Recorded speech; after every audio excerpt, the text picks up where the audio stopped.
Magandang umaga po at basahin po natin ang Mateo Kabanatang 24, talatang 6 hanggang 8. Sabi po rito, makakarinig kayo ng mga digmaang malapit sa inyo at mababalitaan ninyo na may mga digmaan din sa malayo. Ngunit huwag kayong matakot, kinakailangang mangyari ang mga ito, ngunit hindi pa ito ang katapusan. Sapagkat magdidigmaan ng mga bansa at mga kaharian, magkakaroon ng taggutom at paglindol sa iba't ibang lugar. Ang lahat ng ito'y pasimula pa lang ng mga paghihirap na darating.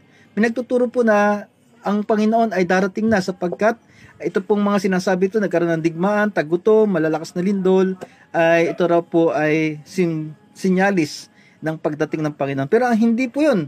Ang sinasabi dito ay ito po ay pasimula pa lang ng mga paghihirap na darating. Hindi po yung pagdating ng Panginoon ang tinutukoy dito, kundi paghihirap na darating. Kaya ang dapat po natin paghandaan, totoo ako po yung naniniwala na darating ang Panginoon. Ang iba yan, sinabing dumating na. Pero hindi po yun. Ang nais ng Panginoon, habang hinihintay natin ang pagdating ng Panginoon, tayo po ay nagiging busy sa ninanais niyang gawin natin, sa mga inuutos niya.